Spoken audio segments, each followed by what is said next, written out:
There aren't a lot of pages in the textbook. It's all about like one big thing that tends to be sort of confusing on the whole for people. So we're going to dedicate some time sort of exploring this one major idea.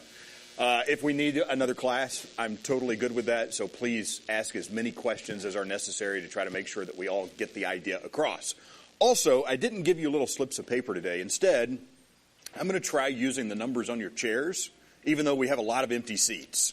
So if you look down and to your left, there is a number on your chair that I'm pretty sure is unique throughout the class. It's there. Just look. You'll find it. I think one starts like over in this corner, and it gets higher as we go up that direction. Did you find your number? You know what your number is. Okay, so occasionally we'll stop. I've got a method of choosing random numbers that's faster because I expect we're going to have a lot of redos just because of the number of empty seats. So we'll find someone to ask a question. Do you have any ideas for what we should include in the options? Again, you can ask a question about the material. You can defer. What should the third one be? Tell a joke? I kind of like tell a joke. Any other ideas? We'll go with tell a joke, or once again, you can ask me a personal question if you really want to, although I'm not really sure why you want to know anything about me. So, here's what we're talking about today. Chapter 22. The overall topic is this thing known as Gauss's law. Gauss's law is either going to be something that is just sort of your friend in the coming weeks, or it's going to be something that you feel is sort of the bane of your existence and like kind of makes you shake just a little bit when you hear the name. You know, something, it's going to go one way or the other. People are rarely sort of in the middle when it comes to Gauss's law. We're going to do a lot of examples about this as we go through the remainder of the chapter, and we're also going to sort of build toward it. We're going to start with the concept you see here known as electric flux, and we're going to sort of keep adding to this concept in different situations, and in a few slides, 4 or 5 slides from now, this is going to result in what's known as Gauss's law, okay? I feel like there was something else I wanted to say with regards to introduction, but it's just bothering me, and I can't think of it now. Can anybody read my mind and tell me what it was? Am I positive I don't know? No, I don't even know. Apparently it was a joke, but I'm just confused now. I'm lost. What else was it? No, I can't think of anything. Okay, so we're going to start with the idea of electric flux. What is electric flux? You see the definition that's up there. It's essentially a way to measure, and use the air quotes, how much electric field is passing through a specific area. This may be an area that actually contains an object, a physical object, or it may just be some random area in space, and we're trying to figure out something about how much electric field is going through there. So for the sake of example, let's just say there's the iPad sitting there right now, okay? And then I'm going to take it away, and I want you to just think about the remaining rectangle that's left behind. Everybody got it? You can see it? Why are you looking at me then? Look at the rectangle. You see it there? Isn't it beautiful? It's a lovely rectangle, all right? We're going to talk about how much electric field might be passing through there by imagining maybe there's some source of electric field outside the building. I don't know what's creating it, but it's making like this uniform electric field that enters that wall and passes straight through the front wall, perpendicular to the front wall everywhere. So there's like this direct flood of electric field that's going toward the front wall. Not all of it is passing through our rectangle, but some of it is. In comparison to all of the electric field in the room, not a whole lot, really, okay? So in this space, there is some electric field that's passing through. And if you were to just think about, okay, I want to measure how much is going through there, you might think that, well, first of all, I need to know how strong the electric field is. That seems to be a necessary thing. And maybe I could just multiply by the area that's there. Maybe that would give me some feel for how much is passing through that area. A bigger area, it makes sense, well, more of it would pass through. And if I had a stronger electric field, well, it seems like that would be important as well. Just by doing that, you get to the basic idea of electric flux. It is the dot product of those two vectors, the electric field vector and perhaps a new vector that we call the area vector, which I'll define for you in a second. The symbol for electric flux, for whatever reason, I can never remember what Greek letter this is. Help. That's a capital phi, is it? I guess that makes sense because that would be lowercase. Yeah, thank you. Every time I ask that in a class, everyone's just like, and I never know if it's because they're sitting there thinking like, well, the answer is obvious, he's an idiot, or if nobody has any earthly idea what Greek letter that is. So thank you for helping out, because apparently I'm an idiot.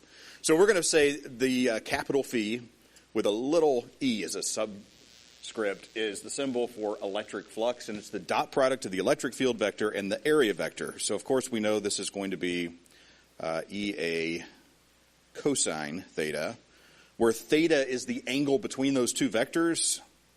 And which direction does this area vector point? The area vector has a magnitude equal to the area we're talking about. We'll say area in question. And direction perpendicular to that area. The area vector has a direction that's perpendicular to the area, and it has a magnitude that's just equal to whatever that area is that we're talking about. So maybe this little green rectangle over here is representing this rectangle left behind by our iPad, right? We might look at that and say, okay, electric field passing this way through, and maybe we let the electric field vector point away from you. Hey, look at that. What apps do I have? Everyone wants to know, right? No, who cares? So perhaps, come back. There we go. Beautiful. So perhaps the electric, or the area is here. The area vector would be perpendicular, pointing toward the front of the classroom, and the electric field vector is pointing in the exact same direction. Okay? Easy enough. If I start to tilt the iPad, or just tilt this area that's here, and maybe talk about a different area, well, the area vector is going to go from pointing that direction to starting to tilt up. And you might imagine if I take the area and consider an area that's this direction, well, then none of the electric field is going through there, right? It's sort of just going past it instead of going through it. Easy enough? Okay?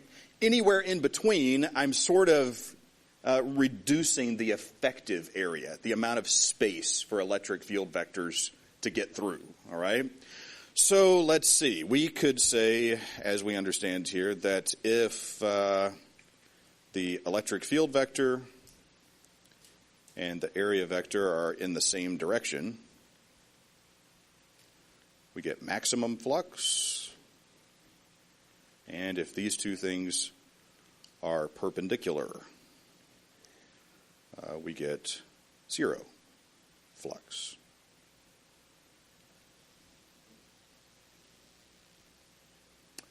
So everything we're talking about so far assumes a couple of things. Notice up at the top there, we're just dealing with a flat area, something that we can easily calculate the area of, nothing terribly complex. And we're also using an electric field that's really uniform and constant. We're looking at the most basic of cases to calculate the electric flux. So before we take this any further, is there any questions about the idea, the concept? Anybody? Anything? Nothing? Okay, so let's go to the next slide. What if the area gets weird? And I just pulled this straight out of, well, that textbook over there. That is our textbook. What do you know? And they've just decided to make our area just weirdly shaped. So now, instead of having something that's just a rectangle, we're talking about the electric field going through some strange area that has a different shape. And now we have to look at an area vector that's perpendicular at every point on here. So you can imagine this area vector, that's not perpendicular, is changing directions depending on what part of the area we're talking about. So the angle between the two is changing as well. Notice also we have a non-uniform electric field. It's sort of bending different directions. So every point on there is going to be a different calculation, and of course you get the idea that maybe we need to use an integral to actually calculate the electric flux in this case. So here we could say that the total electric flux through that strange green surface is equal to the integral of E dot dA, where dA is just little bits of area on the surface. And we could add all that up and get the total amount of flux. Are we still okay? I don't think that was too much of a leap. Notice there's a big blank spot over here on the right. There's no diagram because, well, there should be one, and I could draw one, but I don't think you really want me to, okay? So just imagine, if you will, that we took this green surface and closed it off. So take exactly what's there and maybe create another one and flip it around and put it on the left-hand side. In the world would that look like? I am going to try to draw it just because fun, right? Maybe you end up with something kind of like that. Some weird green blob shape, such that now we have a curved surface, but it's also now a closed surface. There's an inside to that surface and an outside to the surface, what we mean by closed. So now we could take this particular integral and specify that we're dealing with a closed surface by changing the integration symbol just a little bit. And for whatever reason, look at that. My notes just won't scroll. Please scroll. Why won't you scroll?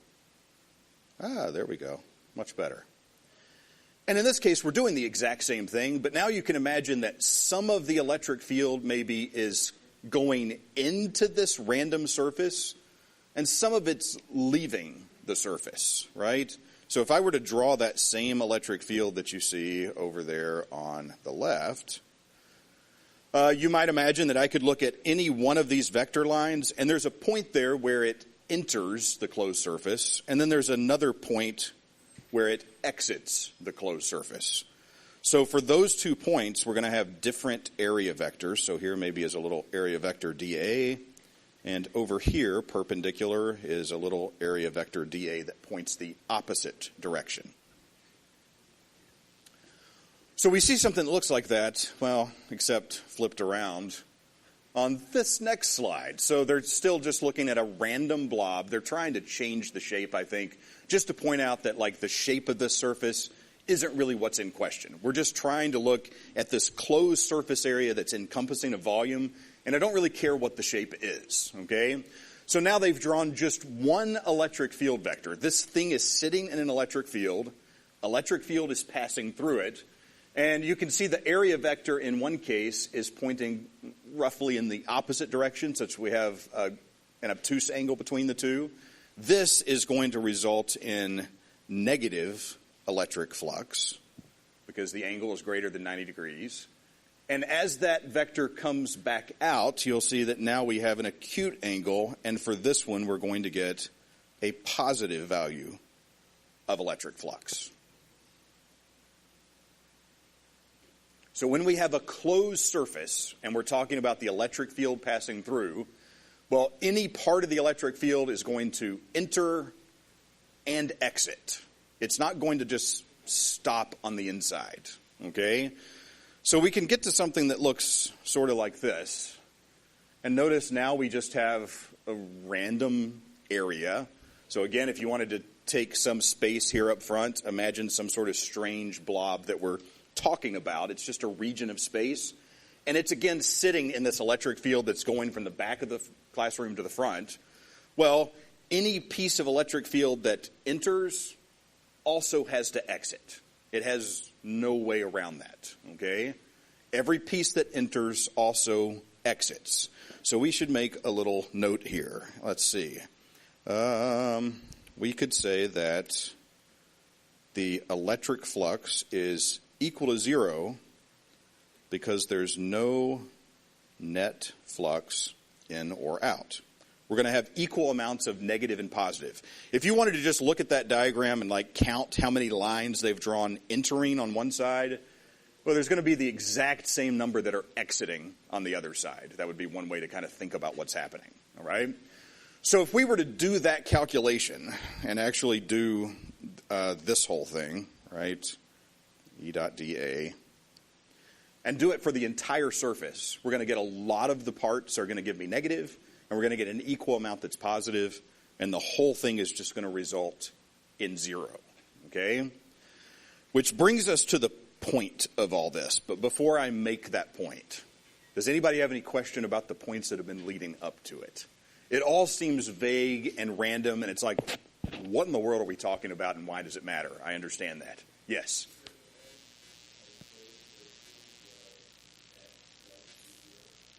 For all closed surfaces sitting in an electric field, the net flux is zero, except for this point that I'm about to make. That is exactly where you should be right now.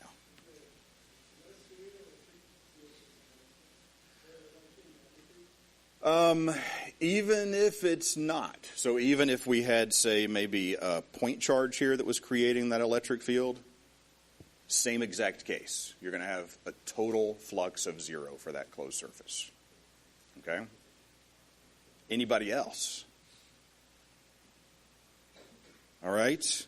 So the question is how to get non-zero electric flux through some random surface.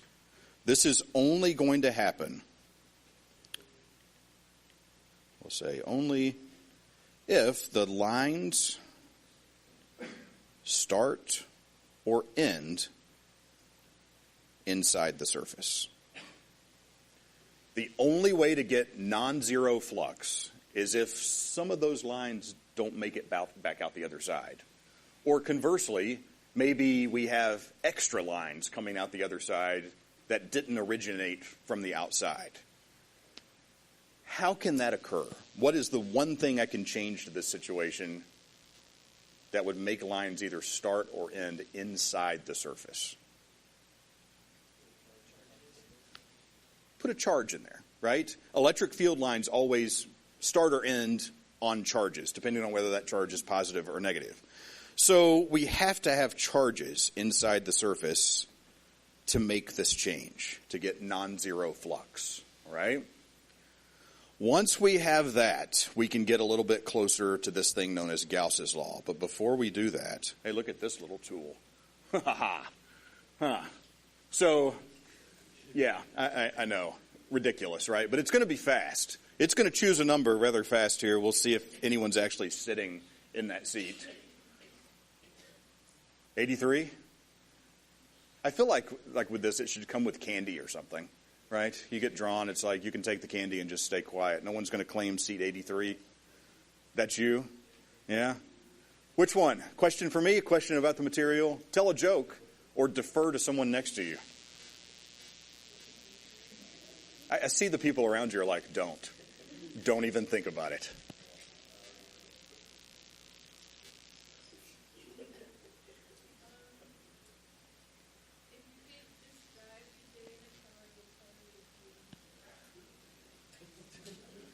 My day in a color.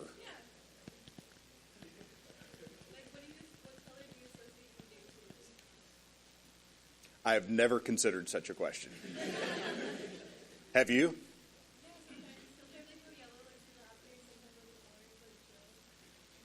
Huh.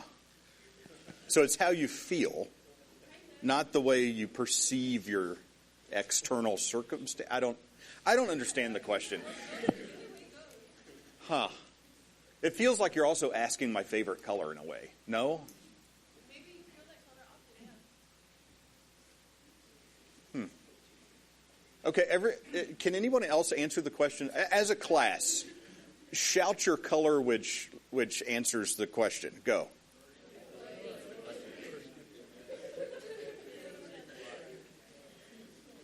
It's a good question, but boy, I'm confused by it.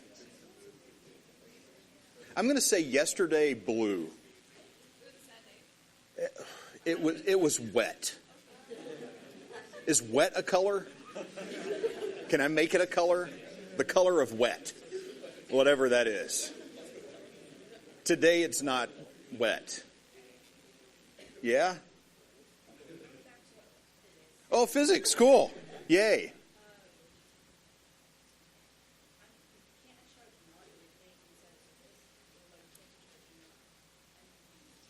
So we really only have two options. In that green space, which maybe is this space right here, either there's a charge in there or there's not. There can't be maybe, Either there's a charge in there or there's not. If there is no charge inside there, then there is zero total flux passing through that surface, no matter what's happening on the outside of it. Whether there's an electric field or not, flux is zero. If I put a charge inside, then we're going to be able to do something because it's non-zero. Still confused? You're going to hold on to it for a little bit, though? Okay, I hope so. Any other questions about the material? You read that textbook, apparently. Okay, let's look at this next slide. Maybe this will come together in just a second. Now we've got two green blobs. Yeah, exactly. So you'll notice these green blobs have a charge on the inside. So the one on the left has a positive charge on the inside, such that the electric field lines are passing out of that surface. Okay? Every single one of them is leaving the surface. And in fact, if I wanted to draw little area vectors here, well, they all point perpendicularly out as well. Which means if I were to just add up all the flux, I'm going to have less than 90-degree angles for every possible calculation. And we're going to get a net positive electric flux in that particular case. Okay? It's sitting right next to a negative charge, so we have a dipole. This thing comes up again. It's not going to be the last time we see a dipole. And you'll notice in that case, since the electric field lines point toward a negative charge, they're all pointing in and passing in through that area that's surrounding it. So in that case, we're going to have greater than 90-degree angles between A and E, and we're going to get a negative electric flux for that one. Okay? Again, we're not doing any calculations yet. We're just kind of getting a feel for what's happening. So based on that, sadly the answer is already there. I was going to ask you a question, and I looked down, and there it is. Notice it says on the right, for this other random green blob, there are two charges on the inside. There's a positive Q and a negative 2Q. Notice it says at the top that the net flux through this surface is going to work out to be negative. Does that make sense? Tell me something about the charge that's inside that green surface. Overall, if I add it all together, is it positive or negative? Negative, right? So I've got negative 2Q plus Q. The charge that's inside there is negative Q, which really just sort of goes back to what we had over there. If there's negative charge inside the random surface, you're going to have negative electric flux. If there's positive net charge inside the surface, you're going to end up with positive electric flux. Okay? That's what's always going to happen no matter what's inside. Yeah. Does it matter how close to the surface? In other words, if we were to take these two charges and shift them up this way a little bit, would it matter? Doesn't matter at all. Again, we're talking about, you might be thinking ooh, this one's close to the surface. There's more field lines going out that side because it's really close. We're adding up the electric flux for the entire thing in all directions, so it's sort of accounted for. If it gets stronger on one side, it's going to end up being weaker on the other, and it's all going to work out such that it's zero when I add it all together. Okay? Or in this case, non-zero, okay? Because we have a negative Q. Let me add to this one other thing. We could say that this negative Q is what we might call the charge enclosed by the closed surface. Okay? This random green space has some charge inside of it. And we're going to call that the charge that's enclosed. No matter what's in there, it could be a bunch of different point charges. It could be a charge distribution. It could be a single point charge. Whatever it is, add it all up. We call that the charge that's enclosed by that random space. Okay? I'm intrigued because it seems like every time I get to this chapter, I explain it totally differently. It's like I get in here with the exact same notes and I say totally different words every time. And I think it's just because I understand that it's a difficult concept for students to grasp in general because it feels so non-connected to reality, first of all. And also that nature of it makes it difficult for me to explain and try to use the right words to get it across. So it feels like every time I teach it, it's an experiment, right? You're being experimented on by like trying to keep your attention by asking random questions. And you're being experimented on as I try to explain it differently. And who knows? Hopefully it works. Yeah.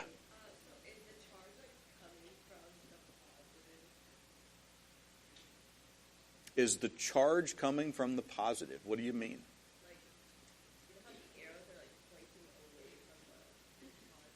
Yeah. The arrows that you see are a combination of the electric fields from both the positive and negative charge. So someone went and did the calculation to find the electric field from both of them at that point and figured out what the sum of those vectors was and which direction those vectors point once I add them together. It's just they did that for all of space around those charges. And somehow that's the electric field that results. Yeah. And it's the sum of the electric fields coming from the negative 2Q and the positive Q. Okay?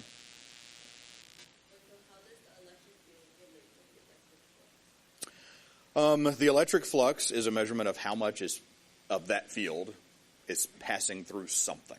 Here, the something is this three-dimensional green blob. Okay? Some of it, it looks like, is leaving the green blob, and some of it is entering the green blob. The electric flux is whatever that total is. So in this case, since both of the charges are inside the green blob, less of it is leaving. More of it is, less of it is leaving. Yes, I'm thinking of it backwards. Right. Because it's negative, more is entering than exiting. Yeah. Anybody else? Please ask questions if something's not adding up. You're like, I don't know enough to know if it's adding up or not yet. All right? Let's go to the next slide. Well, actually, let's take this. Because it's going to be part of this thing known as Gauss's law. All right? So first of all, let me just write it down, and then we're going to talk for a good bit. That Q enclosed is going to end up on the right-hand side of the equation, and we're going to divide it by our permittivity of free space, epsilon naught, and for whatever reason, things are a little delayed today. There we go, that's better. And on the left-hand side of the equation, we have this thing we've been talking about, the electric flux, through a closed surface.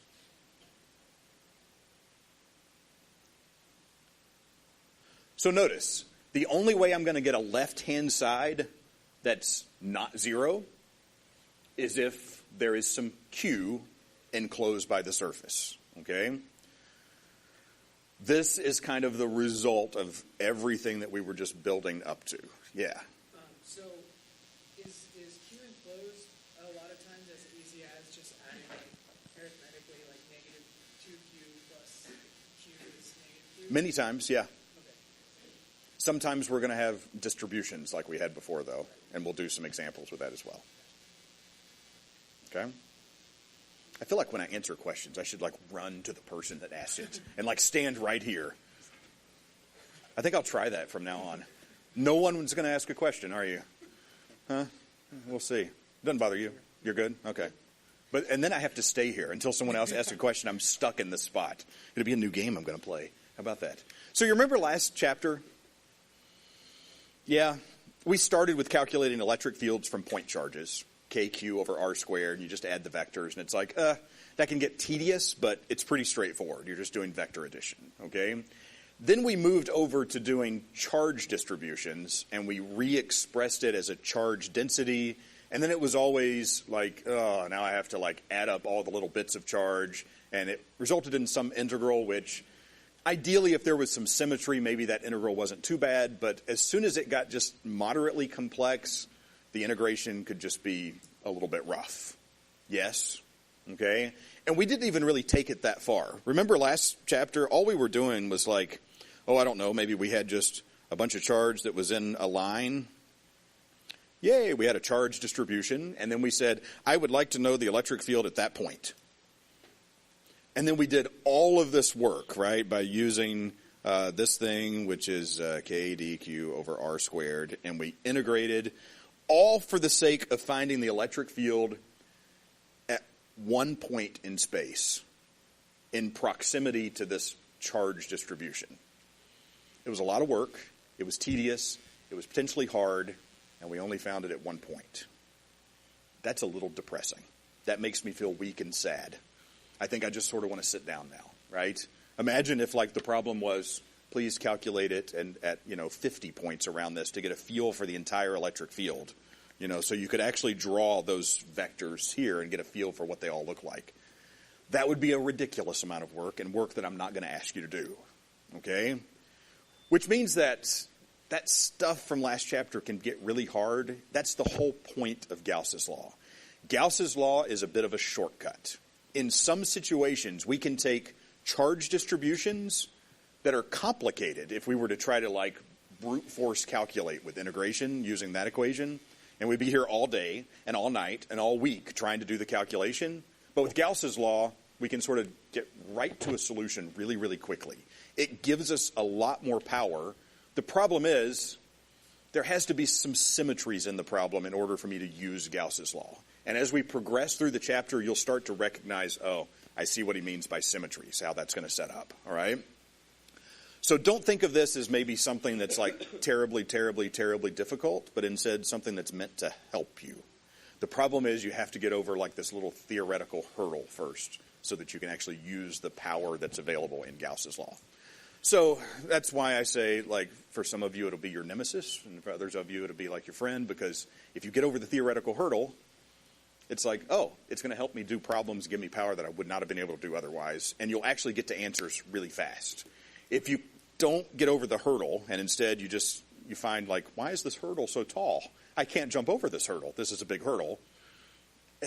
Then you're going to kind of hate it the rest of the semester because you won't have the power that you're looking for, and that'll be sad. So as we work through today, please ask questions. I will come up in your face and answer it, and it'll be great, and you'll all enjoy that, right? Absolutely.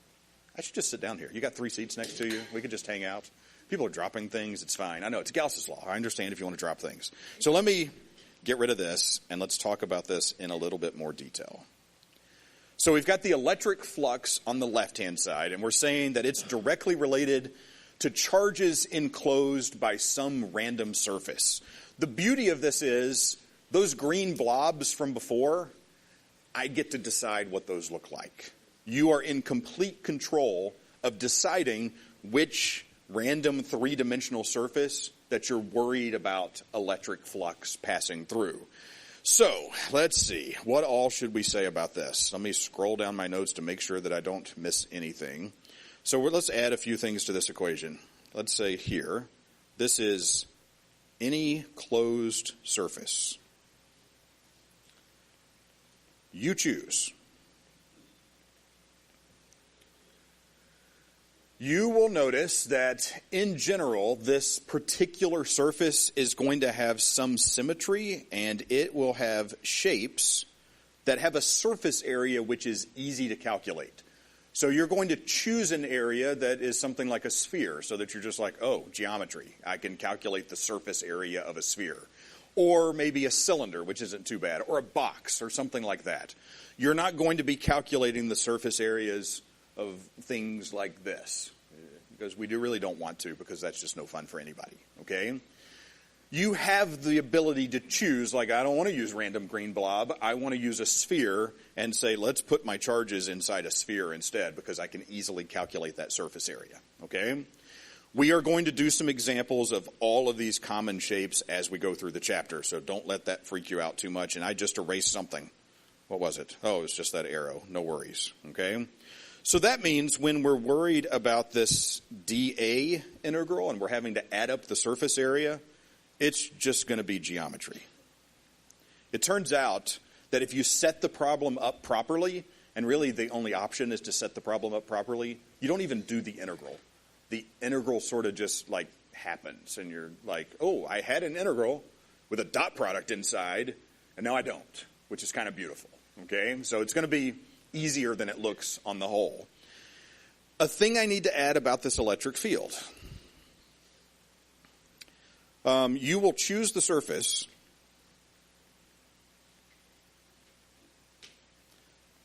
such that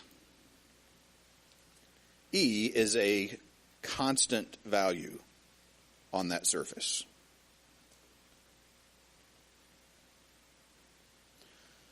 You will choose a surface such that the electric field is constant everywhere on that surface. So, of course, if E is a constant in that integral, it's just going to come out, and then I'm going to have the closed surface integral of dA, which is really just, hey, calculate the area, which we're just going to use a geometric equation for. That's the way the left side is sort of going to pan out. What do I mean that you're going to choose a surface such that the electric field is a constant? Imagine we had a point charge. Maybe we just had a positive Q, okay? We know that the electric field for this is KQ over R squared. So if I go to a particular distance R in any direction, I'm going to get the exact same value for the electric field. Which means that, and imagine this is in 3 dimensions, okay? This is a sphere that I'm about to draw. Ooh, see that? Beautiful sphere. Ooh, with a radius R in all directions. Everywhere a distance R from that charge, the electric field value is exactly the same. In this particular case, we could say that that dotted line is a spherical random surface, and everywhere on that surface, we have the same value for the electric field. Got that so far? Okay. Notice we would have a little problem if I tried to do something different. If I was like, ooh, I want to make my surface look like a box because I like boxes for whatever reason. Well, if I do that and go to different parts of the surface, it's a different distance R away. Different parts of the box are going to have different values for the electric field. E is not a constant. All is lost.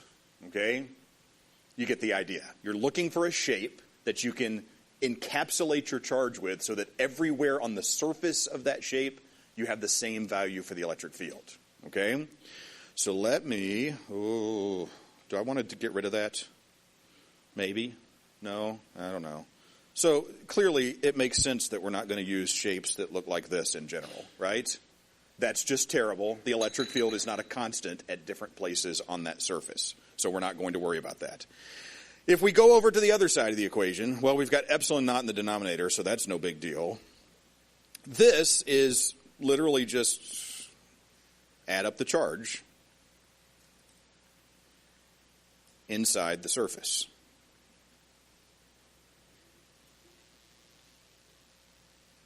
Or, let's say, or express as a charge density. And I'll show you how all that works in just a bit. This surface that we've been talking about all along is something that we call a Gaussian surface, which we'll refer to over and over again. You can see there that it's totally imaginary. It's just a mathematical thing that we're using to help us get to the answer for the electric field being constant everywhere on that surface. Charges will be physical. They'll be there. There'll be an actual thing that's there. And then we're going to pretend to wrap it in the surface that has a constant value for the electric field everywhere on it. Okay? So I'm going to try and probably fail as we work through some example problems to use one color for the things that are in real space and another color for what's imaginary. What is our Gaussian surface? And then probably on every slide I'm going to use different colors for what's real and what's imaginary because I'm going to get confused. And maybe you can just yell at me if I need to change colors. Please help? Yes? Okay. So on the following slides, we're going to work through problems using some of the common geometries like a sphere, a cylinder, a box, things that are relatively straightforward for us to use Gauss's law on. Don't think of these as derivations. Often people see me work through these and they're like, hey, do I have to memorize the derivations you did today? And then I'm like, I didn't do derivations. Those weren't derivations. Those were problems. They were just specific problems that represent different categories of problems that you're going to see. So if you come up to me and ask about derivations after class, I will spill water on your head. How's that sound? I don't know. I'm just making up stuff. I won't spill water on your head, but I may just get silent. And then I may start to growl a little bit. And then at that point, you'll probably run, and that'll be fine. All right? So let's start with the sphere. We are going to use as an example problem a thin, spherical, conducting shell that has a total net charge Q on that shell. So if I put an excess of charge on a conductor, based on last chapter, where does all that charge go? It's like I just gave it away with my hand motions, didn't I? I was like, where does it all go? It goes to the surface. It's going to get as far away as it can from each other because it's, well, like charge, okay? And it's going to redistribute itself on the surface. So let's start by drawing this thin spherical conducting shell. And for that, I'm going to use magic. Look at that sphere. That was a thing of beauty, wasn't it? I wonder how terrible it can be and still give me... What do you see up there? Okay, that's a little over the top. That's ridiculous. Can I draw a box and get a sphere? No. So, come on. With all the other ones, you gave me a perfect sphere, but you can't even give me a perfect box based... No, that's just not even right. It also ended up with a face, didn't we? Look at that. And maybe let's put like a tooth there. That's beautiful. And then, oh no, now it's auto doing everything. Stop it. I want to kind of make it give like a side eye sort of thing. Oh, okay, never mind. Let's go back. I just want that first sphere. We have, it's thin, so we're going to say it has relatively no thickness. And I'm going to just draw this as having a net charge positive sitting right on the exterior surface of this, and it's evenly distributed. So let's say that this has a radius R naught, or if you want to think of it as R for the object, okay, this is the real thing, okay? And we're going to try to find a couple of different things. So first of all, we could say, let's find an expression for the electric field at distance R greater than R naught. In other words, outside.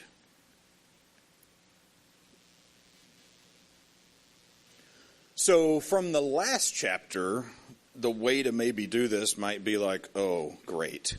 Here I am. I'm out here. This has a distance R. And where to even go from here, right? It's like, well, there's little bits of charge all around here, and there are different distances from that, and then I have to... I'm tired already, right? Terrible. We don't want to do that at all. Instead, let's use a little bit of our knowledge of electric fields, and we know that the electric fields are going to point which direction on the outside of the sphere? Out. Radially outward in all directions, right? So something that kind of, looks like this. It should be perpendicular to the surface, whether I draw it that way or not. There we go. Electric field, outward in all directions. So if I go to a distance R in any direction, I should have the exact same value for the electric field because I'm the same distance away from the sphere. So in other words, we could do something like this.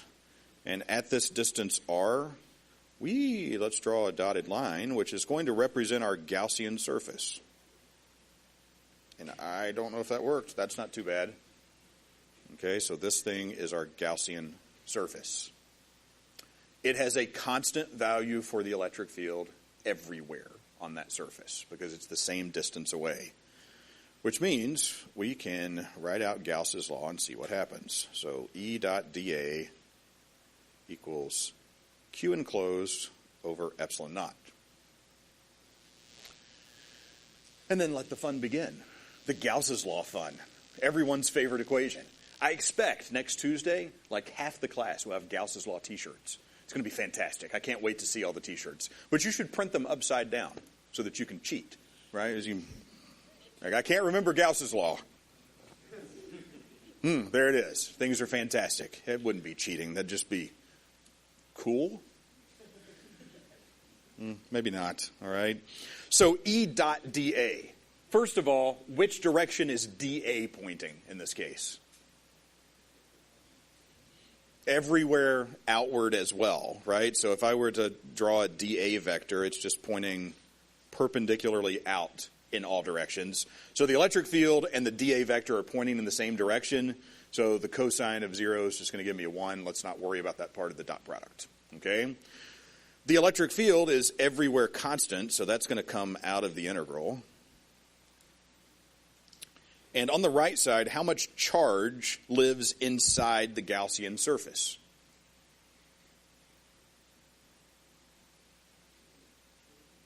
The problem stated it as just Q.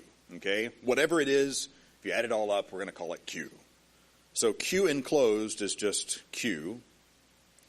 And this integral dA, this is the surface area of the Gaussian surface. The Gaussian surface is a sphere of radius r. What's the surface area of a sphere? 4 pi r squared. Ooh, things just happened. Chills. You feel them? Did you get the chills? They're not yet? Okay, write this out first, and then maybe the chills will come. Ooh.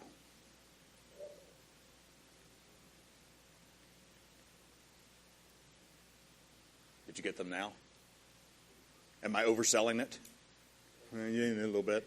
Uh-huh.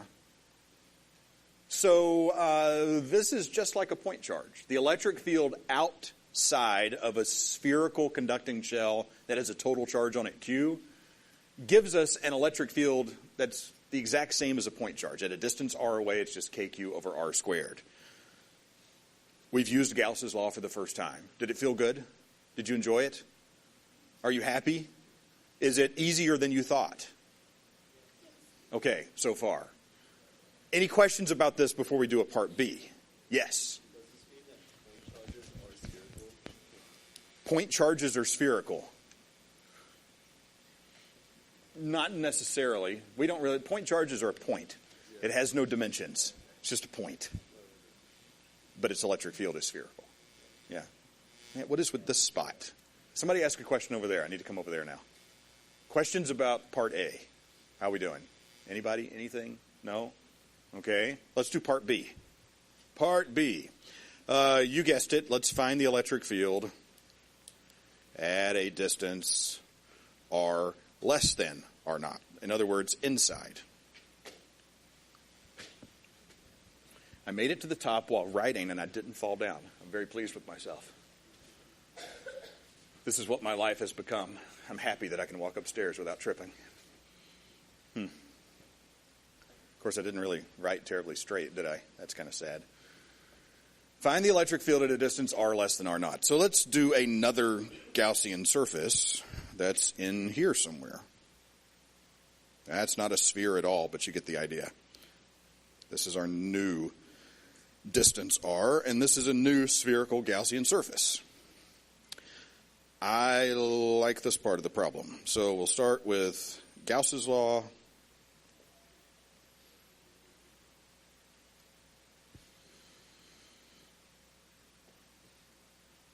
How much charge is enclosed? Absolutely none. Right? There's no charge in that region of space where we've drawn our new Gaussian surface. So this is 0. So there's no flux. And apparently there's no flux because there's no electric field in there, which I think agrees with what we've had to say before about conductors, right? Inside there shouldn't be an electric field. So we can just quickly say E is 0. We're done with that. That was some fun Gauss's law.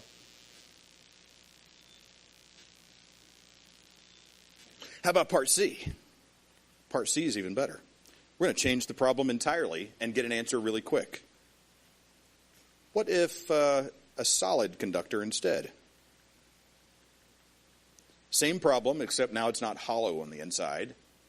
What if it's a solid conductor and we wanted to find the electric field for R greater than R naught? Has the charge moved? Solid or hollow, the charge is going to live on the outside, which means we know that all of the work we just did is going to apply once again because all the charge is in the exact same place. So we could once again say that in this case E is KQ over R squared, and if R is less than R naught, E is 0. Da da da da. First problem complete. Everyone's happy. Yes? Okay. So after the first 5 slides or whatever, there was some melting in here in general. You feel better now after doing that? Question. I'm not going to run all the way over there. That's it. No. Can you explain if there's charge throughout, or if there was a solid conductor, are you still saying that the charge is still on the outside of it? Based on the rules we learned in the last chapter for conductors and charge, because electrons are free to flow, if I have excess charge, it lives on the surface. But we are going to look at what happens in the case of an insulator here in a second. So,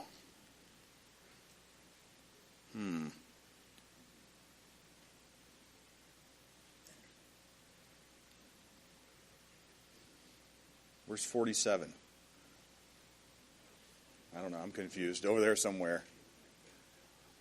Which is your choice?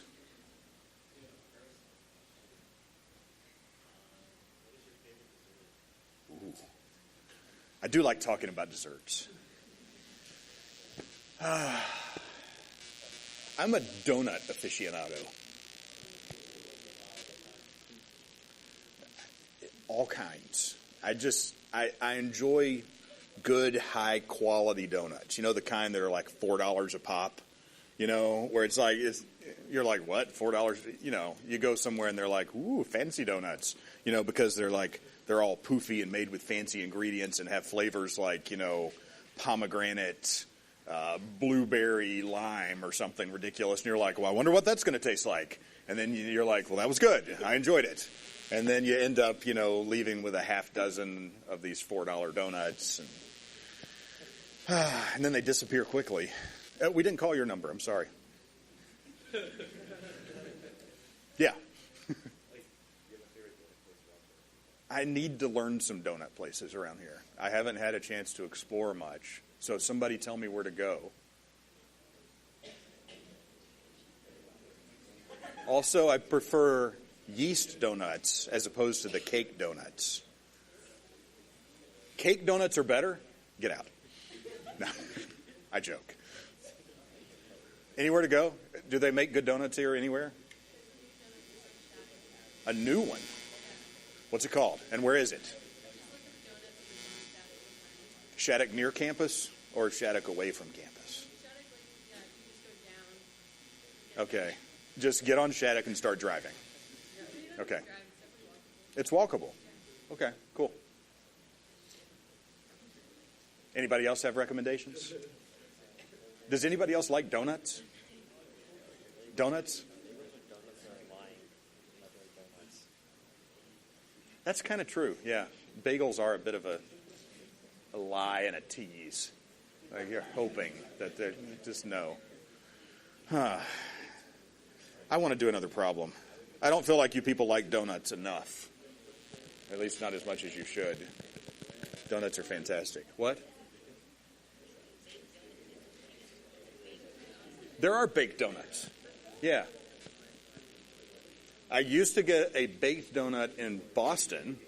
It was a baked currant donut, which was absolutely fantastic. Oh, I miss that donut.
The light turned green. I'm back. Yes. How long has that been off? Nobody knows. Someone who didn't come to lecture, like 80 of you, wherever you are. I know you're out there. You're listening to this right now. Yeah, you just missed part of the lecture because you didn't come to class. I'm sorry. Because the battery ran out. But it has been changed now and all is well. So, what about an arbitrary Gaussian surface? Not a sphere, not a rectangle, not something that we can actually do a calculation for. What about even something like the case you see on the right here, where clearly on this blue one, the value of the electric field is not going to be the same everywhere on that surface. It's a different distance from the point charge. So clearly trying to calculate it the way we've been doing, it's not going to work so well. That doesn't mean Gauss's law doesn't apply. The Gauss's law in general, the total amount of flux that's passing through a surface, is not dependent on the surface itself, whether it's a sphere or whether it's a weird blue blob. If you look at these two things and just count the number of field lines, the way they've drawn it, that are leaving the surfaces. For the green sphere, how many are there? I don't know. 10, 12? Looks like 12. Yes? No? 11? Somebody count it. I don't feel like counting. There's 12 there? 15? I don't see 15. That's ridiculous. So if I look at the green surface, we can see that there are 12 lines that are leaving the green surface. For the blue one, it still has the charge inside it, and for whatever reason, my pointer is all delayed, so that makes things hard. But there's still 12 lines leaving the blue surface. Okay? If we did the math, which we don't want to do because now the electric field isn't constant, it's going to be a function of position in three-dimensional space, and we still added up the total flux for those two surfaces, it's going to be the same for both of them because both of them have the same charge enclosed. All right? So I think this is actually good news because wouldn't it be weird if the result you got was dependent on something I made up? Right? This Gaussian surface thing is a completely made-up construct around a real physical object. If the result depended on the shape that I chose, that would be a weird way for me to have control of the reality around me or something. You know, like that makes no sense. So it doesn't matter what shape is there. We're just using a specific case that makes it easier for us to calculate. Okay? Any arbitrary Gaussian surface will work. It doesn't matter if I go farther away. It doesn't matter what shape it is. It doesn't matter at all as long as it encloses the same amount of charge. The same total flux will be passing through that surface. Okay? So it turns out that Gauss's law is overall just better than Coulomb's law. It works in more cases. Remember that Coulomb's law was for electrostatics? And we could get from the force to the electric field through Coulomb's law. But Gauss's law works in all cases. It doesn't matter if the charges are still moving. It doesn't matter how they're distributed. It's just a more general equation that applies in all cases, while Coulomb's law is specific. Which brings us to this point at the bottom, which causes problems for all of us, including me. You look disturbed already. All right? Read it, first of all. I'll let you read it before I say anything. And I want to watch your faces.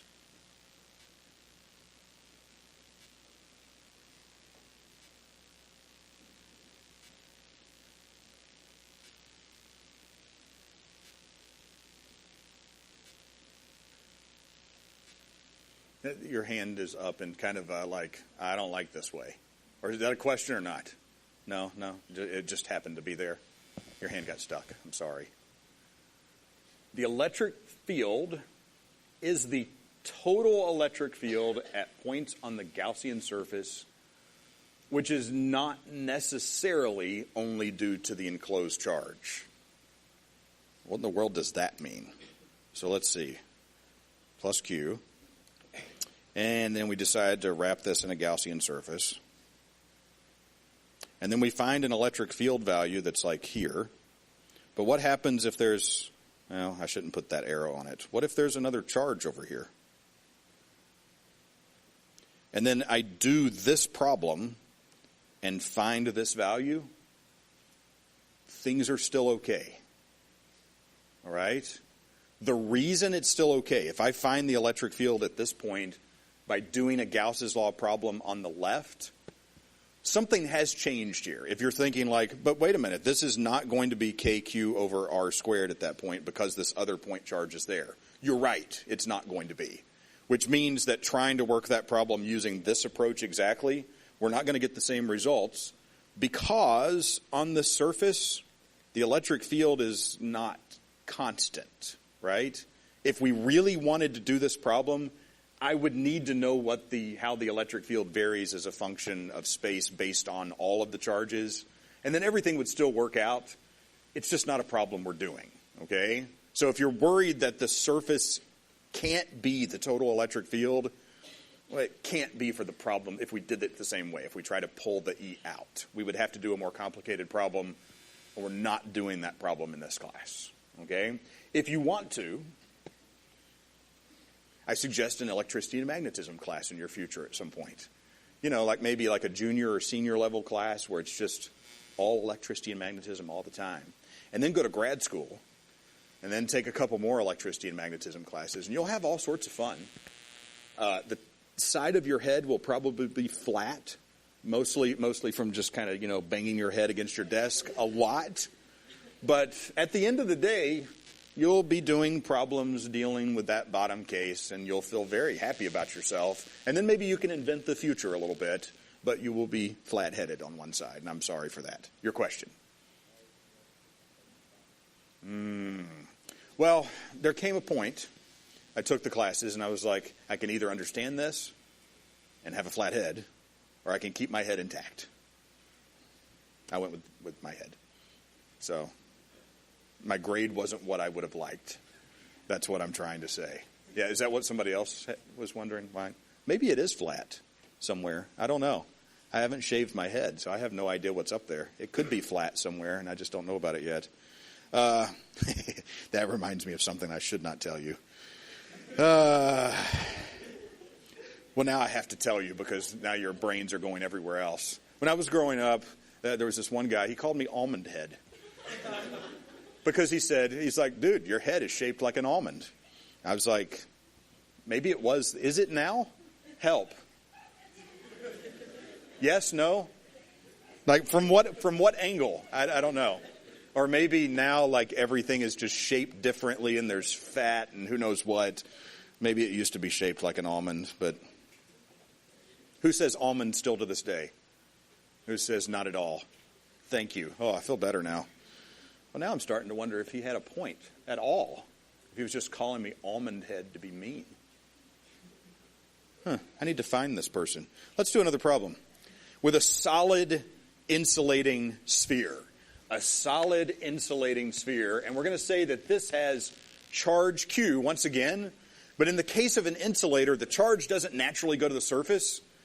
It goes where I put it. Like I can put the charge where I want. So we're going to specifically say the charge Q is evenly distributed throughout the volume. All right? And we're going to say that it has a volume charge density, which we briefly discussed last chapter, rho. And remember that rho is the charge divided by the volume throughout which it is spread. Okay? So let's start by drawing a picture, and let me see if I can keep the colors consistent. So blue was the real thing. And let's do the magical sphere again. Woo! Oh, come on!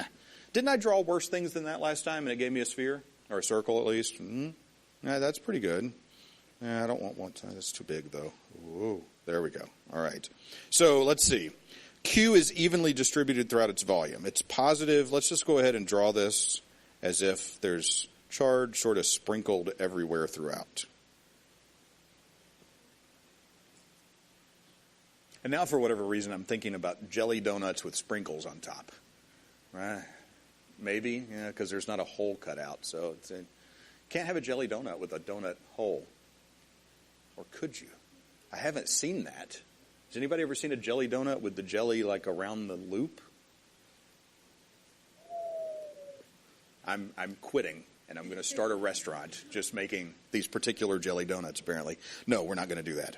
So let's see. let's talk about this charge density first of all. Remember, if it's constant, if it's uniform everywhere throughout, it doesn't matter if I'm talking about all of the charge and all of the volume. It could just be part of it. If the density is constant, I should get the ratio whether I use all of it or some portion. So we could do something like this and say that this could be just an enclosed charge. Maybe if I decide not to consider the whole insulating sphere. And if I do that, we're going to have to talk about an enclosed volume, but the ratio there should still be the same. Which means I'm going to be able to re-express charge enclosed as the density times the volume enclosed. And what's the thing that's doing the enclosing? It's a Gaussian surface, right? So we could say that this is the density times the volume of my Gaussian surface. So let's see. Where do I want to start with this particular problem? Let's start with the easy case just to get everyone on the same page. So part A, what is the electric field, first of all, for R greater than R naught? So we're saying this is R naught. And just like before, somewhere out here is distance R. I don't know what happened to that line. It got a little crooked. Whee! Okay. And let's not talk about this too long. How much charge is enclosed in this particular case? Did I hear someone say all of it? If so, you are correct. All of it is enclosed, right? So this is once again going to be E times 4 pi R squared equals Q over epsilon naught. And the same thing as before, right? This is KQ over epsilon naught. As long as I'm outside. Whoops, sorry. I'm just writing the wrong things over R squared because we incorporated that epsilon naught. All right, so that electric field on the outside is doing exactly what happened on the last problem. Okay? The difficulty of a problem like this comes when we start to talk about inside. So what if R is less than R naught? In other words, we would like to go to some point, let's go with this color, maybe like here. And I would like to know the value of the electric field at that point inside the conducting material. Okay? This is in part going to, it's going to tell us something that sort of verifies what we did on that last slide as well.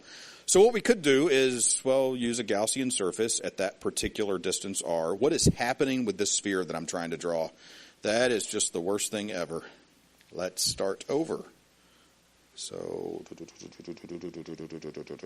like that. And we'll say that's a distance R. Now things are a little different, right? All of the charge that's there, that's Q, is not enclosed by my Gaussian surface. So we're going to have to get a little bit creative, but let's start with Gauss's law once again.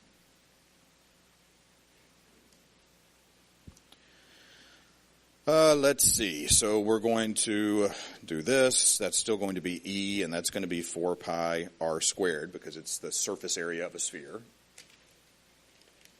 And we're going to re-express the charge enclosed as density times the volume of the Gaussian surface.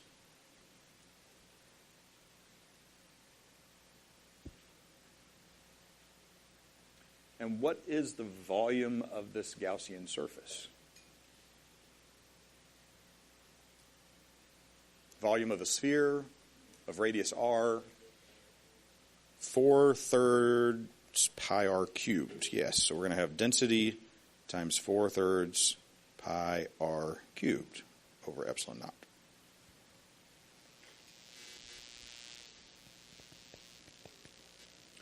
So I'm glad that someone didn't say, how much charge is enclosed? 3. That would have made me a little sad, right? It's like, there's 3 pluses in there. Looks like 3. Why not? Yeah, no one went there. Thank you for being brighter than that. So let's see. A lot of things are going to cancel out here, right? The 4 is gone and the pi is gone. What a sad thing to say. The pi is gone. There's nothing else to add to that. It's just depressing. And then 2 r's are gone. And then we can rearrange this for the electric field. Let's see. Now we've got density times R over 3 epsilon naught, expressed in terms of the charge density. We're going to take that a little further, though. If the problem wants us to express this in terms of Q, how much charge is there, we need to plug back in for the charge density. So at this point, we have an answer. Is everyone okay with that answer? You feel pretty good about it? You're not confused about any of the steps along the way? No? It's all right? Okay. So let's re-express this. And we're going to use the total charge Q divided by the total volume containing that charge for the charge density times R over 3 epsilon naught. So we're going to have Q times R. And now the volume is, well, the volume of the entire insulating sphere. So we're going to have 4/3 pi R naught cubed times 3 epsilon naught. And then the 3's cancel, and we have an answer.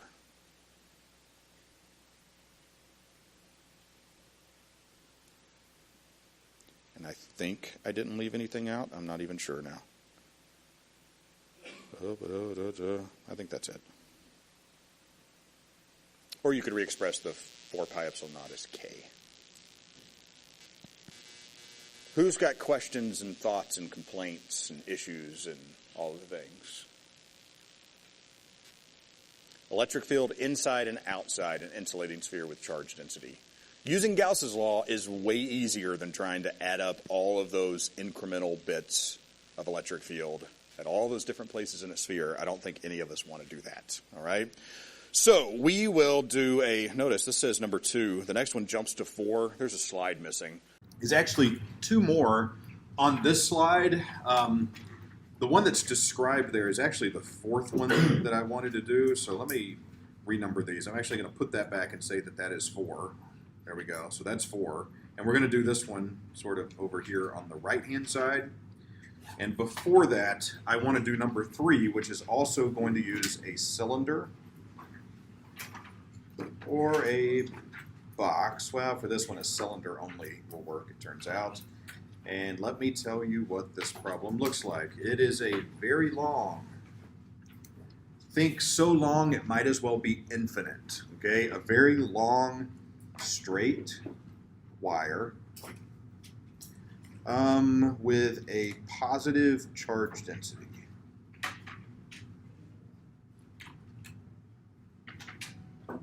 Positive charge density, and we'll call that lambda. Long straight wire with a positive charge density lambda. Also, if it gets a little too chilly on this side of the room, or this starts just waving so much it makes you a little ill, let me know and I'll close that window. I already noticed it was billowing quite a bit, so if that drives you a little insane, just say the word. A cylinder, we're going to have a very long straight wire with positive charge density lambda. So, what I mean by that is literally we're just going to say there is a wire that basically has no real thickness to it that we can discern. We're going to say that it's really, really thin and small, such that when I think about the charges that are lined up, it's almost like they're all in a row, like they're in one dimension. So you might think of these charges like this. Here we go. Positive charges all along this wire.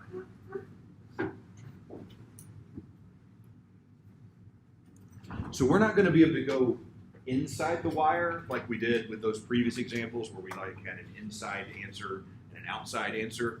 This is so narrow and thin that we're just going to try to find something about the electric field outside. So first of all, if I just drop positive charge anywhere, let's say here to begin with, which direction will it be pushed? It's going to try to get away from all those positive charges. If I put it in the front, which way is it going to be pushed? Like straight away from all those positive charges. If I put it behind, it would get pushed away from all the positive charges. If I put a positive charge on top, it gets pushed up, right? So you could imagine an electric field that sort of looks like this in all directions radially around this wire. electric field everywhere. So in other words, if I were looking at the wire sort of end on, right, and I could just see like the end with one of my positive charges, we're imagining that there's an electric field that points in all directions out from the wire on all sides. So this is an end view of the wire.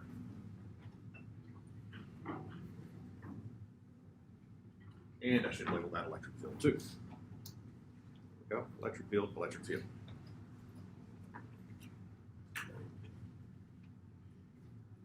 So we're going to try to find the value of, or rather an equation or formula or an expression that tells us the electric field some distance away from the wire on any side. We're going to go to some distance r away from the wire and find the electric field.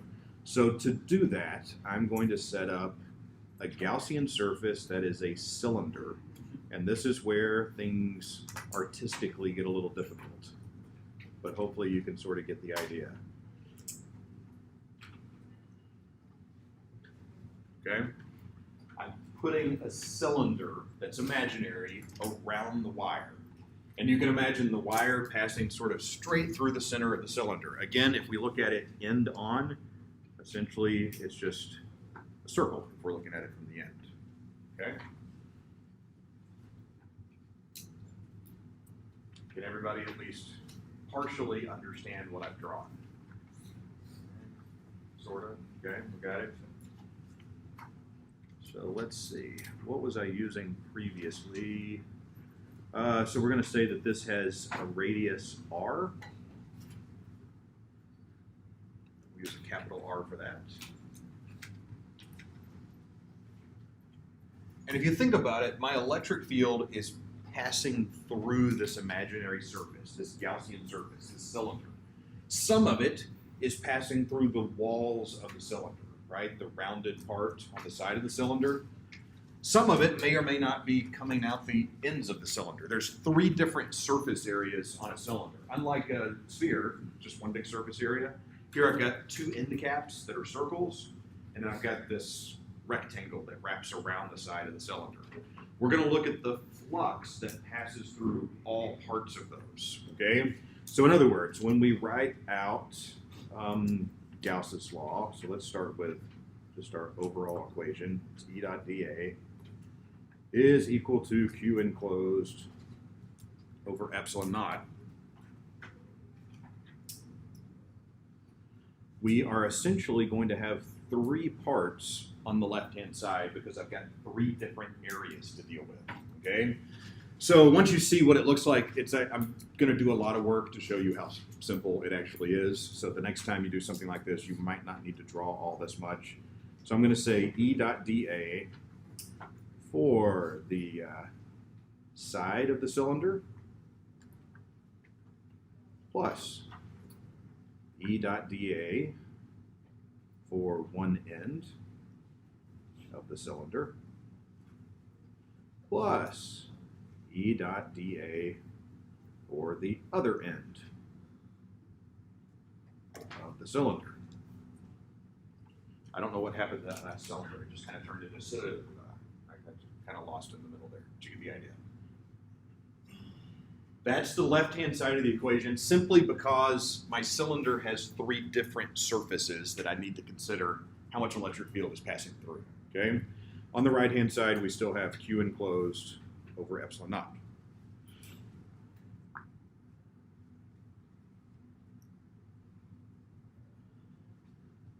So let's talk about this circle on the one end of the cylinder. How much electric field is passing through that end?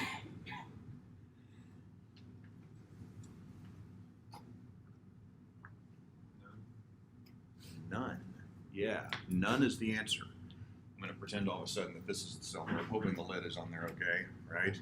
You can imagine if the electric field is sort of going past the end, it's not actually going through that circle.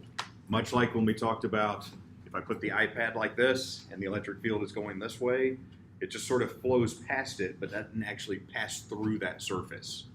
So there is no flux passing through that end. No flux. I don't know why I keep writing the wrong letters. And you might quickly arrive at the idea that there's none passing through the other end either. So it's also 0. The key that I want to point out is that you have to think about all of the surface. Here it's broken into 3 different parts.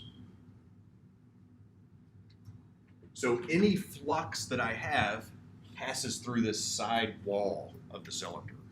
Okay? So let's see. Let's bring this down.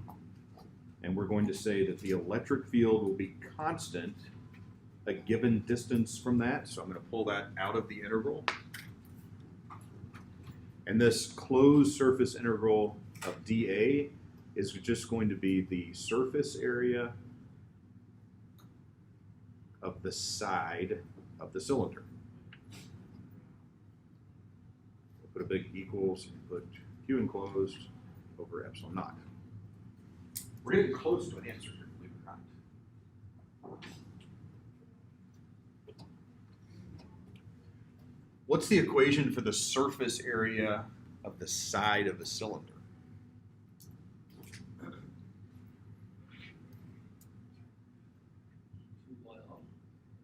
It's close. That's one of the dimensions.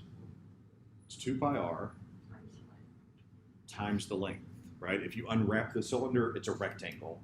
And the length to one side is the circumference of the circle. And then I have the length of the rectangle as well, or the length of the cylinder. So this side is going to be E times 2 pi r L. That's the surface area of the side of the cylinder. The circumference is one dimension. The length of the cylinder is the other dimension. So let's go ahead and write in L here for the length of the cylinder. There we go. Now remember, going back up here to this positive charge density, this linear charge density is Q over L. Okay, linear charge density is represented by Q over L, which would also be Q enclosed over L enclosed. And you can see that I can rearrange that and substitute in for Q enclosed, right? So this Q enclosed, oops, we don't want to put that up there, is going to become lambda times L enclosed. And let's keep the epsilon naught in the denominator.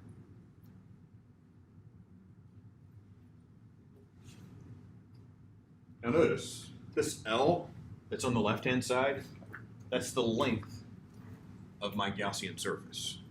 This L on the right side, L enclosed, well, the enclosed length is also the length of the Gaussian surface. Those are the same thing. So let's cancel them out. Okay, we describe them a little differently, but they're describing the exact same length. Which means that we're basically done. We can rearrange that for E, and now we have lambda over 2 pi epsilon naught r. If you know the charge density in your line of charge and you go to a certain distance, you can find the value of the electric field at that distance away from that charge distribution. I think, on a whole, that was a little easier than some of the other ones we did last week. Maybe. Maybe. Just say yes. Maybe. Okay. We're going to do one more. But let me pause and see if anyone has questions about this one. Is there anything up there that's just bothering you a little bit? You're thinking, the whole screen bothers me. I understand. It's okay. We'll get there. Have you started your homework? This is where I look out and I see people that are doing this. Like looking anywhere from the front of the classroom. I get that. Also, checking WebAssign just before I came in here, I think 59 of you are registered out of the 80 or so that are in the class. So I'm very much aware that, yes, 20 of you haven't even logged on and signed up and accessed it yet. Do it today. Got that? Otherwise, I will hunt you down and put your fingers on the keyboard and say, do things there. because that's about as much as I can threaten, really. Okay, so do that today. There have been some complaints of access codes not working, and if you bought the book previously, you're supposed to still have access. If you bought it last semester for $220, so if anything's not working right, I need to know as soon as possible so we can get all that resolved. Okay, so make sure you try and let me know if you have problems. And then, as soon as you get it resolved, work on the homework. Go buy a burrito, sit down, work on the homework, okay?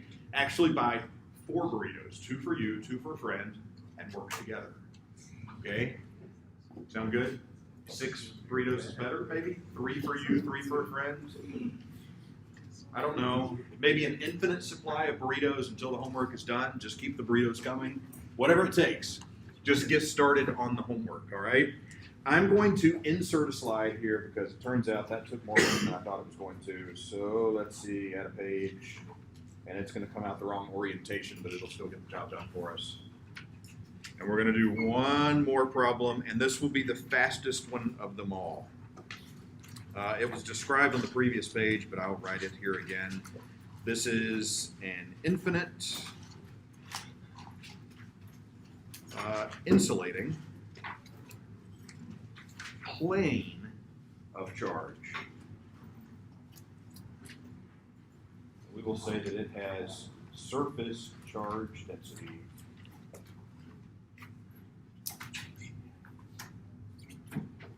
we use sigma for that. Surface charge density positive sigma. So, oh boy, here we go with the artistic troubles once again. Okay, plane of charge. Imagine an iPad, okay? Infinitely small perhaps, such that instead of just having a line of charge, it's like a bunch of lines of charge all sort of lined up. So if we wanted to kind of like try to draw it with a little bit of perspective, right? It's just like a bunch of charge that's all evenly distributed on this plane. And we're going to say that it has essentially no thickness. I could look at it from either side and be like, look, plane of charge. And I could look at it from the other side and be like, look, plane of charge. But if I look at it from the side, there's almost nothing there, okay? So that's kind of a perspective view. It might be a little easier just to sort of rotate this around and imagine something that kind of looks like this, looking at it from the side. And all of a sudden you're thinking like, that looks a whole lot like what you just did. You just have to remember what's hiding behind it, right? I'm just showing you like the end of the iPad. There's actually a surface that's going into the screen. Got that? Okay, it's a plane this time, not a wire. So, again, if you were to imagine what happens to a positive charge, if I put a positive charge here, it's going to be like, yeah, run away. It's going to get pushed that way. If I put a positive charge on the other side, it's going to say, run away. We can't really look at any other sides because, again, it's a plane. I can either be on this side or this side, and then it infinitely goes in all directions. I just can't draw an infinite plane because we would be here for a while, right? Infinite plane. Need a new page. Infinite plane. Need a new page. Infinite plane. And then you'd be like, eventually, like, that was an interesting class. He just drew an infinite plane. Lecture after lecture after lecture. We don't know what we learned, but it was an infinite plane. And then the semester would end, and I'd be like, you can't leave! The plane is not complete, and never will be. Infinite plane. Okay, never mind. Need to erase this recording already. It's embarrassing. We don't need things like this floating around for consumption. So anyway, electric field. We're saying that it's this way. It either points out to the right side or out to the left side. Or rather, it's pointing out both sides. Because anywhere I drop a positive charge on the left or the right, it just gets shoved away.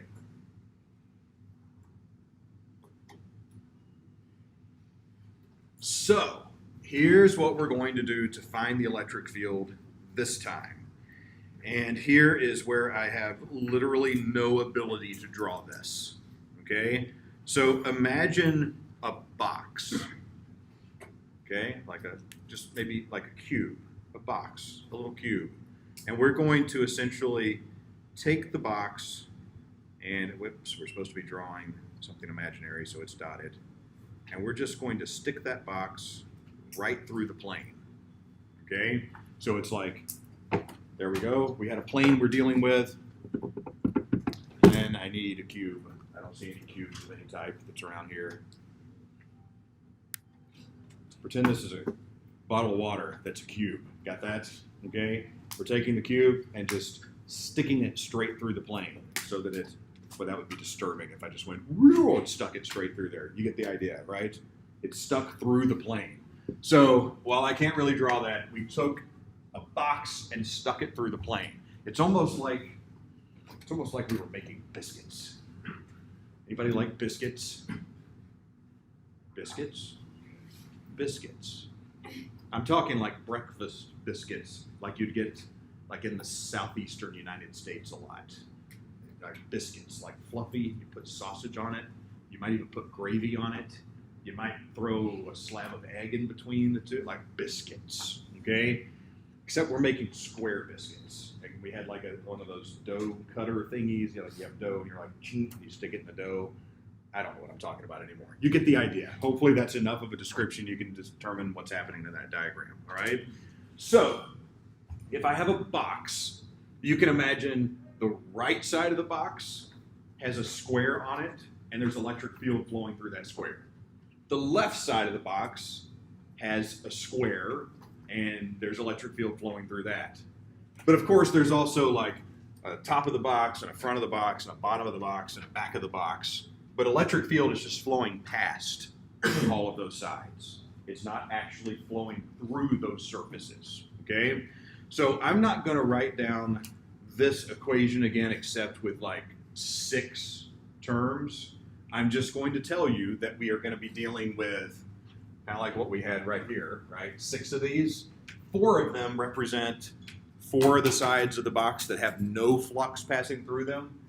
2 of them represent the 2 ends of the box that the flux is actually passing through, okay? So we are going to just write something like, let's just say this. Let's write E dot dA, and we will say this is for one side, plus E dot dA for the other side. And maybe if you want to think about it, it's left and right. I'm going to draw a couple of arrows. We're going to say that this one represents that side, and this one represents that side. The other 4 sides are 0.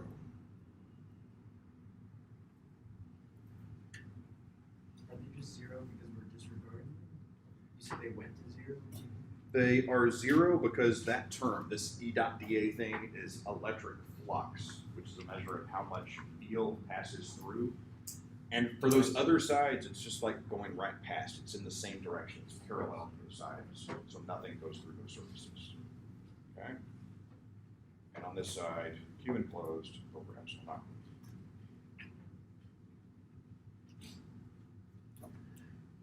And we're basically done.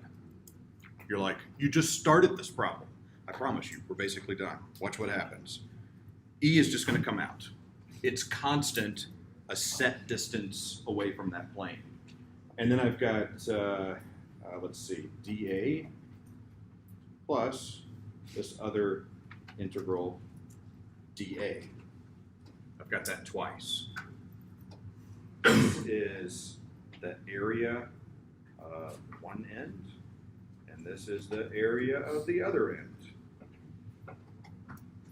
Keep it in mind that those ends are squares or rectangles, or technically they could be any shape you want them to be because they're about to cancel out.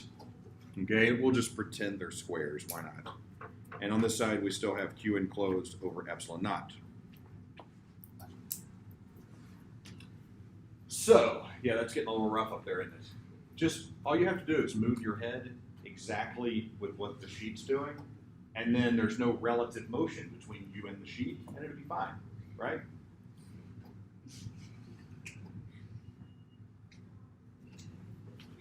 Okay, I'm going to stop trying to do that. It's kind of a challenge, though. Watch it and see if you can, like, mimic exactly what it's doing, you know? It's kind of creepy and dumb, and I'm going to stop now. So let's see. If we have a surface charge density, we should start getting the idea of how to write a surface charge density. In this particular case, it is going to be sigma times the area enclosed, because remember this thing is equal to Q enclosed over A enclosed, and I just rearranged it.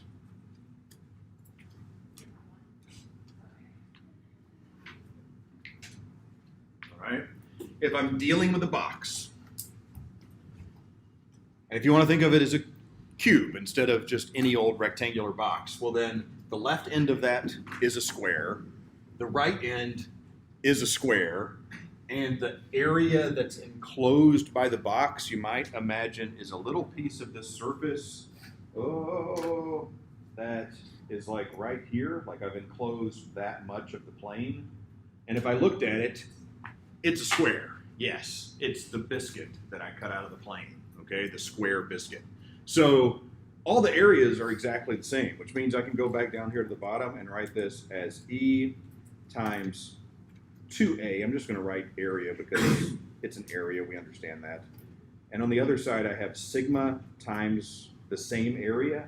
Notice the areas cancel out. So it really didn't matter if it was a square or a circle or some kind of weird blob, because it turns out it just doesn't matter for the situation. And you can very quickly see that we have an answer that looks, ooh, I left out something. Do you see what I left out? I just lost a constant a couple lines back. Yeah, the epsilon just kind of went away. There we go. Let's keep that around. My apologies. This is just equal to sigma over 2 epsilon naught. Told you we were about done. You should at this point start to, like, it's hard. I get that it's hard, but you start to sort of see a trend in the way we think through the problem, and every one of them sort of works out a little bit different. There's a little twist to each one of them that's a little different, and the more you see, you start to kind of get a feel for how it's going to turn out, but the procedure is essentially the same for all of them, okay? You're going to start by thinking about which direction the electric field is going. Is there a shape that sort of fits the geometry of the problem, where at least on some surface, I'm going to have a constant value for the electric field, and maybe on some other parts of the surfaces, it's 0, okay? And then we're going to do something on the left-hand side where the area is constant, and we find a surface area. And on the other side, we're trying to figure out a way to either plug in how much charge is in this surface, or if I have a charge density, re-expressing that, seeing what cancels, and solve for E, okay? Yes, those were a lot of words. I said a lot of things there. I have 2 problems that I want to give you in a little bit, but not quite yet. We're going to end the class with those instead. Does anybody have any questions about what you see up here right now? Strange sound. Anybody? Anything? Just silence all around? Has anybody signed up for WebAssign since I've been talking? Yeah, okay. I thought there might be a couple of you out there. More are going to do that, and that's good. That's fine. Get that done. I'm going to check the numbers again later. We'll see what we're up to. Okay? So let's go over to this slide. And actually, the next one I've already crossed out because it doesn't help us at all. We don't need to talk about that. So this is the last one I'm going to talk about. And it turns out what is on this slide sort of just brings together the last 2 chapters. We talked about electric fields and conductors in the last chapter. We basically said a few different things. First of all, the charges are sort of free to move around. So if I have a conductor, the electric field is perpendicular to a conductor, but also it can't be inside a conductor, okay? We can use Gauss's law to show that at least that last one is true. Electric field is 0 inside a conductor.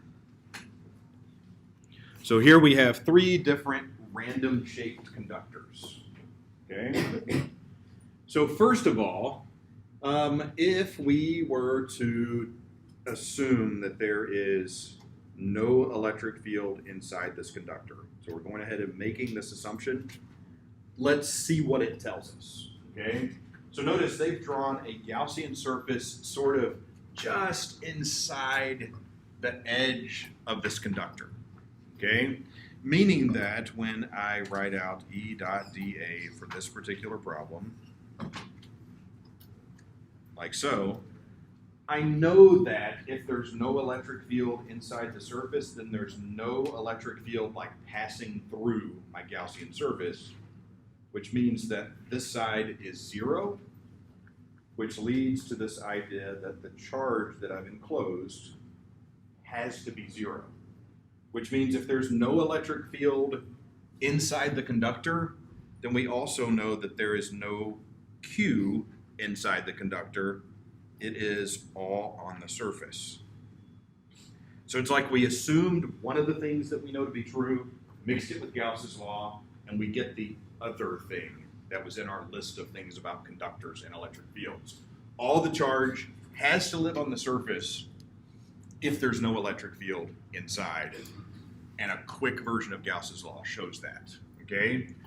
On the other hand, if we had a conductor that like had a hole cut out of the middle, and again, it looks like someone cut a biscuit out of that conductor, just like circular hole right in the middle of it, okay? Where's the charge? We think it's all on the outside, but you might be like, hey, there's a surface like inside that hole. Maybe it goes to all the surfaces on the conductor, including the little interior surface inside that hole. Well, keep in mind, once again, we know that the electric field has to be 0 inside the conductor, which means if you draw a Gaussian surface the way they did, and there's not a good way for me to point to this, a Gaussian surface here that is inside the conductor, you can see that those little green dashes are actually in the conductor itself. Well, I know that electric field can't be passing through that Gaussian surface. It has no option, which means that, well, there can't be any charge enclosed. There's no electric field passing through the dotted line. There's no charge enclosed, which means this interior surface, there is no charge here. Instead, when I drop charge, it all goes to the outside surface, all on the outside surface of the conductor. Okay? No electric field in a conductor leads to the idea of no charge enclosed by that Gaussian surface, which tells me that some of the charge doesn't run to the interior surface. It still gets as far away from each other as possible and goes to the outer surface of a conductor with a hole cut in it. Which brings me to this third one, which after we introduce the new chapter is going to lead to one of the problems that I want you to do. I'm going to give you kind of an intermediate sort of like relatively easy, but with a new idea and a new twist that I'm going to tell you about right here, okay? Notice what they did. They took a conductor. We're going to start with a conductor that's neutral. It has no charge on it, but then they drop a charge into the little hole inside the conductor, okay? Into that empty space that's inside the conductor. And then once again, try to figure out what happens with the charge, okay? So let's think about this just a little bit. Notice the way that they've drawn the charge. For whatever reason, they've decided, hey, I've got a bunch of negative charges on the inside of that little surface now, and now a bunch of positive charges on the outside, okay? Let's see if we can figure out why they did that. Keep in mind, if I draw the Gaussian surface here where they did in the conductor, the electric field there has to be 0 because it's inside of a conductor. That means that the charge enclosed has to be 0 inside that Gaussian surface. If there is physically a charge that's here, I've got a little bit of a problem. It almost seems like a contradiction all of a sudden. I can't have any charge inside this Gaussian surface because there can't be any electric field passing through that Gaussian surface. So if there is physically a positive charge here, it has to be canceled out by some other charges. So those negatives that they've drawn literally exist, and I don't really like where they've drawn them, sort of just on that interior surface, such that it's inside my Gaussian surface, the dotted line. That negative charge is equal to a total of negative Q, so that now plus Q minus Q, there's still zero net charge enclosed inside the Gaussian surface. Gauss's law tells me that essentially by putting physically a positive charge in the inside, it attracts a bunch of negative charge to it, just enough to cancel it out. Okay?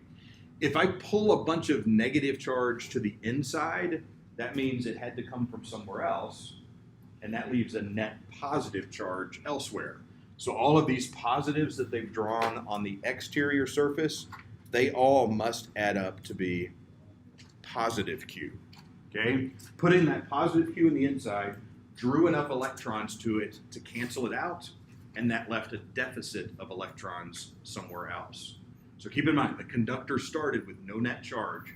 Putting a charge in the middle made the charges redistribute themselves to make Gauss's law work out. Okay?